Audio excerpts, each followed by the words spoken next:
So, by now, you're familiar with every character in Smash 4, knowing all of their moves. You feel like you're pretty good at Smash, but you want to step it up to the next level. Here are the things you need to know to become a true expert at the game. Directional Influence, also known as DI, is a mechanic that allows you to alter the trajectory or direction you get hit in. A direction can be inputted at any point, but then must be held when transitioning from hit lag to actually being launched. With DI, you can escape certain combos,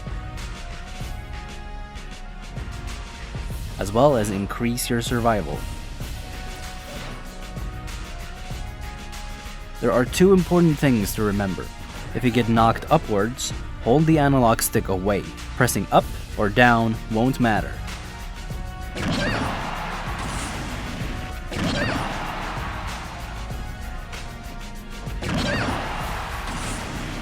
If a move launches you a little bit more vertically, holding away and down is the most optimal DI. When you get launched horizontally, you can increase your knockback by holding up, or decrease your knockback by holding down. This is because of a mechanic called vectoring, also known as KI. If you get launched horizontally, usually the most optimal way to DI is towards the stage.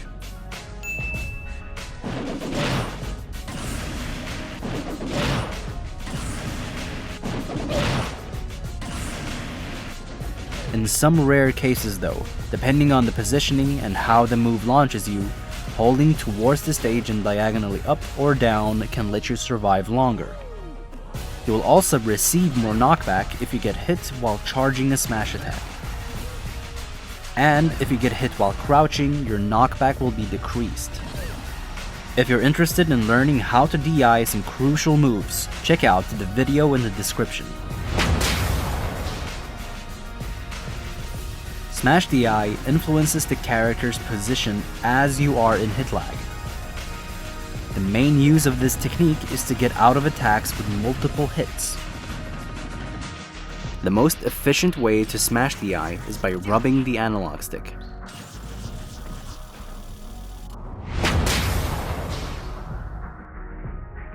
If you're having trouble finding a way to properly edgeguard your opponent, then ledge trumping is another option you can go for. If you grab the ledge while the opponent is already holding it, it will force them off, which can lead to a punish if you grab the ledge quick enough. If you trump the opponent too late after they grab the ledge, they can avoid the punish. You can prevent getting ledge trumped by buffering attack, jump, or roll. If you do a regular get up, let go of the ledge, or wait for too long, you will still get trumped. If you re-grab the ledge without first touching the ground, you will grab the ledge a second time without invincibility, leaving you open for punishes. Although if you get trumped and get hit, you won't have to worry about touching the ground, since if you take damage, you will be able to re-grab the ledge a second time with invincibility. A good mind game is to run to the edge, fake a trump so that the opponent will buffer an option, then punish that option. Another way of edgeguarding is punishing a so-called 2-frame. It refers to the 2 frames of vulnerability that a character has from recovering. The first 2 frames of actually grabbing the ledge are punishable. If you manage to punish a 2-frame, the opponent will get his double jump back. There's also a rule that if you recover from above downwards, the 2-frame will be non-existent. And if you tether recover, you won't have the 2 frames of vulnerability, but you will be completely vulnerable during the tether. To learn more about the 2-frame, check out the video in the description. Most recoveries will sweet spot the ledge, immediately grabbing the ledge when in range. You can prevent your character from grabbing the ledge by holding the analog stick downwards as you recover. You can let go of the analog stick at any time to grab the ledge. This can be a good counter to trumping, to knock the opponent away or even trumping them instead, since you can grab the ledge right after them. It can also be a good counter to opponents that are trying to punish your 2-frame, although be careful using this too much, because the opponent can easily adapt and punish you for doing it. Another thing I want to mention is that you cannot grab the ledge after you've been hit for 55 frames.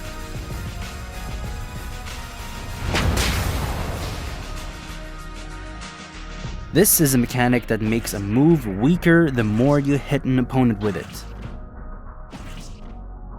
By weaker, I mean less knockback and damage. The game keeps track of every move you land and puts it on a hidden list with 9 spots. All of these 9 moves are now a tiny bit less powerful, and of course the more you spam a move, the weaker it'll get. Let's take the down smash as an example. When you've used up enough moves so that it gets taken off the list, then you've basically unstaled the move, making the down smash fresh again. Projectiles can also get stale, although throwable items don't get stale. However, they do unstale other moves. A move will also not stale if they hit a shield, invincibility, projectiles, or counters. And of course, if you die, all your moves will reset. Keep this in mind so that you don't waste the killing move to only add percentage. Instead, save it and use it for kills. Something else I want to talk about is the 1.05 times freshness bonus, which is basically that if a move is fresh in a real match, not in training mode, it will do 1.05 times the damage. So a move that normally does 20% in training mode will do 21% exactly in a real match when fresh. And since throwable items don't get stale, they also don't get affected by the freshness bonus. For more information on Stale-move-negation, check out the video in the description. Resets, also known as locks or jab locks, is a technique that will only work if the opponent misses to tech.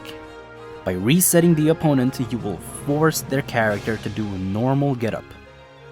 Something that should be noted is that you have a limited time to hit them as they hit the ground to reset them. If you are too late, the opponent will not be reset. Only some specific moves can reset, usually jabs or other weak sour spots. You can only reset 3 times before they get out of it. This can lead to extremely hard punishes and even kills. Resets are really good after a footstool, since footstools are untechable, as long as they land while they're still unable to do anything. At high percent, some weaker moves can launch the opponent and force a tech. Although a new launching animation is introduced when the opponent is launched with 100% or more. This new launching animation is when the character starts spinning. The regular launch animation can be teched, although the spinning animation cannot be teched while in the spinning animation. As soon as the spinning animation ends, it can be teched. This spin animation will only occur about 25% of the time. So basically, whenever you see a spin, it means the opponent should already be dead. You can still wall tech, however, during a spin animation. Another thing that is untechable is a ledge slip. A ledge slip occurs when a character is forced to slide off the edge of a platform. You need to hit an opponent with a move which has a small enough amount of knockback and a low enough launch angle so as to not force the opponent to leave the ground while also forcing them to be pushed backwards. And since it's untechable, you can reset your opponent. And this won't work against floaty characters or tiny characters, since they stay in the air for longer, which allows them to escape the situation. This is basically dropping through a platform directly out of shield. If you stand on a platform, hold shield, then move the joystick at the right speed downwards, somewhere between getting a spot dodge and merely angling your shield down, you will fall through the platform straight out of your shield without needing to let go of the shield button and then drop through. This allows you to skip the 7 frames of letting go of your shield, kind of like you jump out of your shield, which means you can act instantly after shield platform dropping.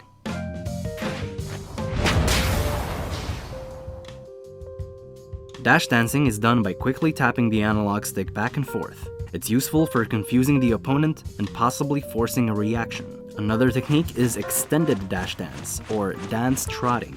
This is performed by first doing a so-called foxtrot. A foxtrot is done by inputting a dash, releasing the analog stick, then as a dash ends, input dash again. The timing to foxtrot is slightly different depending on character. So doing an extended dash dance is almost like doing a foxtrot. Input a dash, release the analog stick, then as the dash ends, input dash again, and this time immediately input the other direction. This should be used instead of normal turnaround, since this animation is slow and will leave you vulnerable. Similar to dash dance, extended dash dance will enhance your grounded movement, leaving the opponent guessing what will come next. This might stress an opponent and force a reaction. You can also combine a foxtrot with a forward smash by cancelling the initial frames of a dash with a forward smash. The primary use for all of these techniques are for spacing mind games. Perfect pivot is done by flicking the analog stick back and forth extremely fast.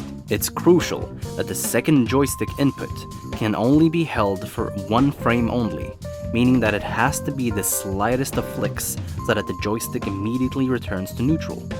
This can also be useful for spacing and can be combined with special moves, jabs, and smashes to extend combos, approaches, or defensive pressure. If your C-stick is set to attack, you can combine it with tilts, which is the most effective use for perfect pivots. Truth is, some characters benefit from perfect pivot and some don't. If you want to find out more about perfect pivots and what characters benefit from it, check out the video in the description. Edge cancelling means completely removing any remaining animation or lag on a move by sliding off the edge of a platform or the stage. You cannot cancel any normal aerials, although you can cancel some specific special moves by simply finishing the special move before the edge so that you slide off. You can also edge cancel air dodges by air dodging just before you slide off. The only catch is that you need to face the ledge. This doesn't work backwards.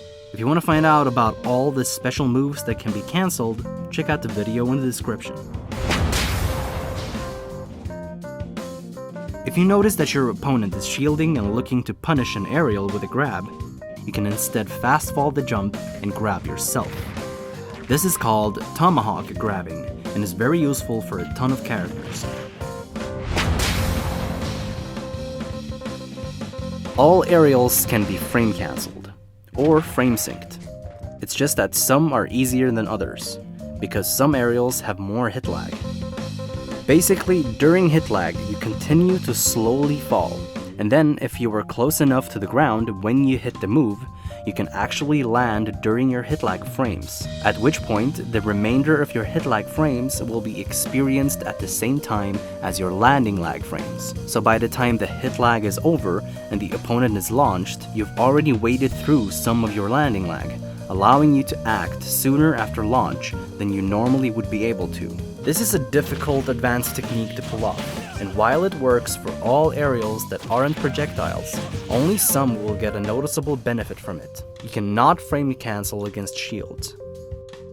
Alright, so your first step is to learn how to DI certain moves, especially grabs. However, be patient because learning how to DI is something that comes with time and experience. It's something you will never stop learning as you play the game. Second step, start using ledge trumps, especially if you notice that your opponent is going for a lot of regular ledge get-ups. And if or when you have started to condition the opponent to buffer an option, learn how your character can punish that option. Third step is to remember the Tomahawk Grab and start incorporating it in your playstyle. The fourth step is to stop complaining about something being overpowered or broken. You're just slowing down your own process of improving. Nothing is broken or overpowered. Everything can be countered or played around. The sooner you realize that, the sooner you'll start finding ways to beat certain things that you're having trouble with. And ignore the tier list. Play whatever character you feel you perform the best with. Any character can win, no matter how good or bad someone else tells you that they are. The last step is to learn your character's combo starters, combos, how your character can set up for kills, and the special techniques they all individually have, as well as 50-50s. And if you're not aware of what a 50-50 is, I explain everything right here in this video. These are not all the advanced techniques in the game. There's a lot more character-specific techniques out there, like instant pin, love jump, step dash, Monado purge, and so on. If you want to learn everything about a specific character, check out these videos. The Master Edition will cover the mentality of Smash, and things like spacing, neutral, objective, pressure, and much more. By the way, I just want to let you people know that currently I'm working as a trainer/teacher, and I work with students from all kinds of levels. I do training sessions for $25 per hour, and I voice chat with you as I tutor you and teach you anything you want to learn. You can buy 1 hour and see if you want to continue. If this is something that interests you, feel free to contact me on Discord.